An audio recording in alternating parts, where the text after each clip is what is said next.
ಹೇ ಮಾಧವ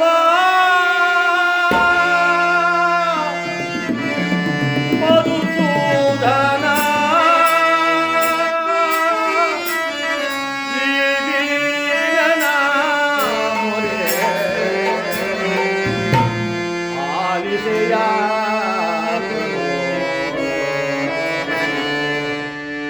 ಹೇ ಮಾಧವ ಮಧುಸೂದನ ಶ್ರೀವೀರನ ಮೊರೆ ಆಲಿಸೆಯ ಹೇ ಮಾಧವ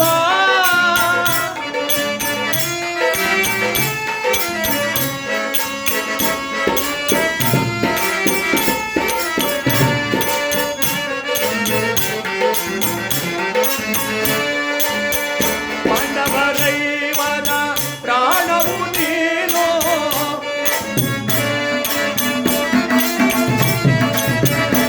ಪಾಂಡವರೈವನ ಪ್ರಾಣವು ನೀನು ಏಕೆ ಮೊರೆಗೆ ಆ ನುಡಿಯ ನೀನು ಏಕೆ ಮರೆಗೆ ಆ ನುಡಿಯ ನೀನು ಹೇ ಮಾಧವ ಮಧುಸೂದನ ಶ್ರೀವೀರನ ಮೊರೆ ಆಲಿಸೆಯ ಶ್ರೀವೀರನ ಮೊರೆ ಆಲಿಸೆಯ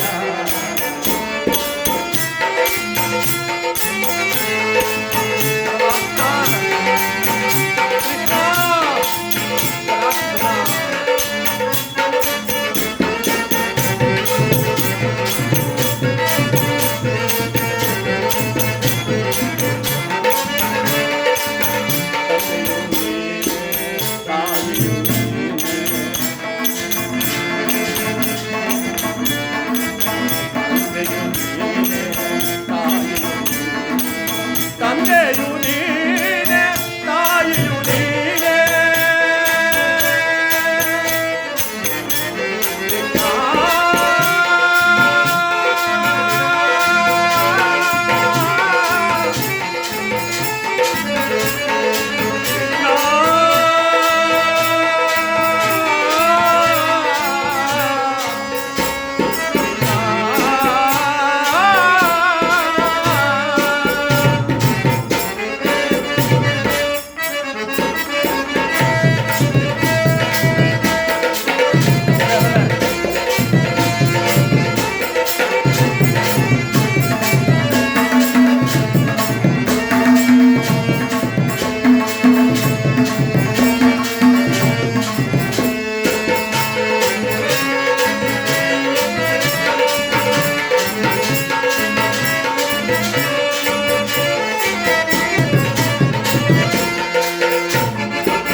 ತಂದೆಯು ನೀನೆ ತಾಯಿಯು ನೀನೆ ನಂಬಿದ ಭಕ್ತರ ದೈವವು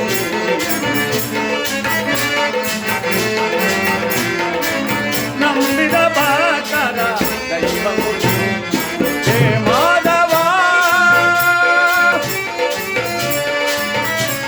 ಕೃಷ್ಣ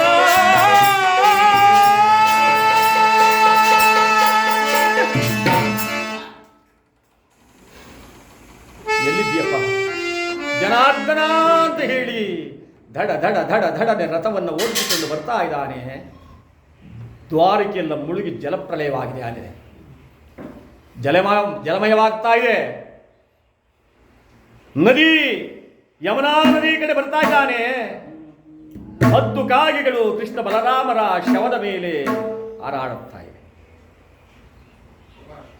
ಹದ್ದು ಕಾಗೆಗಳು ಆ ಹೆಣವನ್ನು ಮುಟ್ಟಲು ಹಾರಾಡುತ್ತಾ ಇವೆ. ಬಂದ ತಕ್ಷಣ ಮೂಗಿನ ತುದಿಗೆ ಬೆರಳಿಟ್ಟ ಅರ್ಜುನ ಉಸಿರಾಡ್ತಾ ಇದೆಯೇನೋ ಅಂತ ಕೈಕಾಲುಗಳನ್ನು ಮುಟ್ಟಿ ನೋಡುತ್ತದೆ. ತಣ್ಣಗಾಗಿದೆ, ಉಸಿರು ನಿಂತು ಹೋಗಿದೆ. ಕೃಷ್ಣ ಹೇ ಪರಂಧಾಮ ವಾಸುದೇವ, ನಮ್ಮನ್ನೆಲ್ಲ ಬಿಟ್ಟು ಹಗಲಿದೆಯಾ ಕೃಷ್ಣ?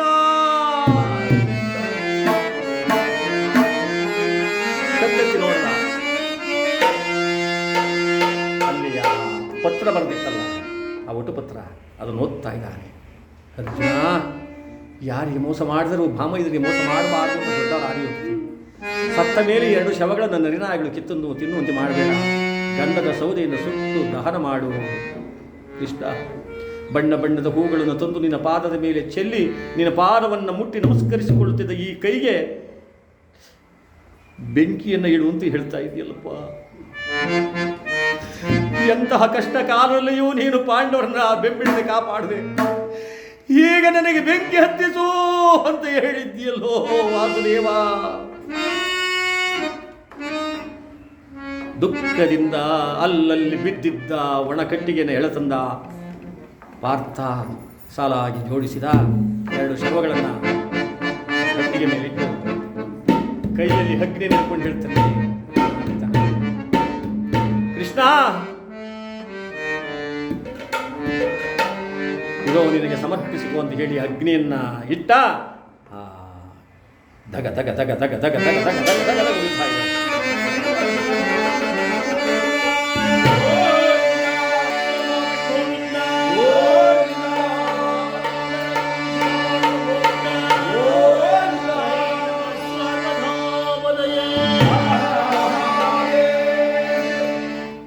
ಮಣ್ಣಿಂದ ಬಂದ ಈ ದೇಹ ಮತ್ತೆ ಮಣ್ಣು ಪಾಲಾಗೋಯ್ತು. ಅದಕ್ಕೆ ಹೇಳ್ತಾರೆ ಒಂದು ಕಡೆ ಪುರಂದಾಸರು, ಇಂದ ಕಾಯ ಮಣ್ಣಿಂದ ಮಣ್ಣಿಂದ ಕಾಯ ಮಣ್ಣಿಂದ ಮಣ್ಣಿಂದ ಕಾಯ ಮಣ್ಣಿಂದ ಮಣ್ಣಿಂದ ಕಾಯ ಮಣ್ಣಿಂದ ಮಣ್ಣಾದಿಟ್ಟವರಿಗೆ ಆಧಾರವೇ ಇಲ್ಲ. ಮಣ್ಣಾದಿಟ್ಟವರಿಗೆ ಆಧಾರವೇ ಇಲ್ಲ. ಕೇಳಿರಯ್ಯ ನೀವು ಹಣ್ಣಗಳಿರ ಮಣ್ಣಿಂದ ಕಾಯ ಮಣ್ಣಿಂದ ಮಣ್ಣಿಂದ ಕಾಯ ಮಣ್ಣಿಂದ.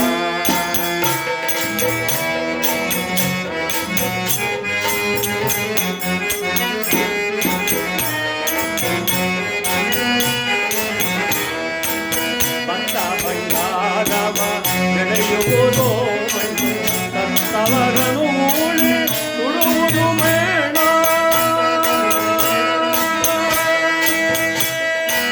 ಬಂದ ಬಂಗಾರವ ಬೆಳೆಯುವುದು ಮಣ್ಣು, ಸತ್ತವರನು ಮೂಳೆ ತುಳುವುದು ಮೇಣ. ಉತ್ತಮವಾದ ವೈಕುಂಠವೇ ಮಣ್ಣ,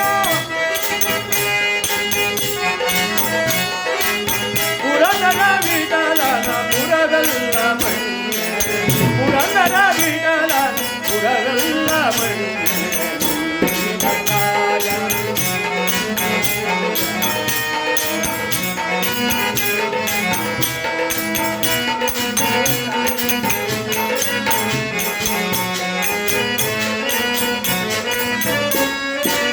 ಮಣ್ಣ ಬಿಟ್ಟವರಿಗೆ ಆಧಾರವೇ ಇಲ್ಲ. ಮಣ್ಣ ಬಿಟ್ಟವರಿಗೆ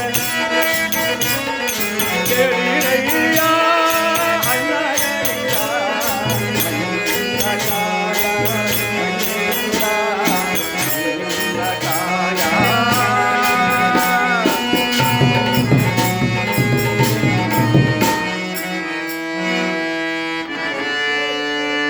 ಮಣ್ಣಿಂದೇ ಹುಟ್ಟುತ್ತೆ, ಮತ್ತೆ ಮಣ್ಣಿಗೆ ಹೋಗುತ್ತೆ. ಯಾರು ಸತ್ತೋರು ನಾವೇನಂತೀವಿ, ಈ ಮಣ್ಣಿಗೆ ಹೋಗಿದ್ದೆ ಕಣ್ತೀವಿ. ಒಂದು ಬೆಂಕಿಗೆ ಹಾಕಲಿ, ಒಂದು ಮಣ್ಣು ಮಾಡಿಬಿಟ್ಟು ಬರಲಿ, ಮಣ್ಣಿಂದನೇ ಹುಟ್ಟುತ್ತಂತ ಈ ದೇಹ ಮತ್ತೆ ಮಣ್ಣನ್ನು ಸೇರುತ್ತೆ. ಇದೆಲ್ಲ ವಿಚಾರ ಬಹಳವಾಗಿದೆ. ಅದನ್ನೇ ಹೇಳ್ತಾ ಹೋದರೆ ಈಗಾಗಲೇ ಟೈಮ್ ಎಷ್ಟಾಯಿತು? ಎಷ್ಟು ಟೈಮು? 20 ನಿಮಿಷ 6 ಗಂಟೆಗಾ? ನಮ್ಮ ಅಷ್ಟನ್ನ 6:30ಗೆ ಬಿಡಬೇಕು ಮಾಗಡಿಗೆ. ಆದ್ದರಿಂದ ಇನ್ನು ಕಥಾ ಭಾಗದ ಕಡೆ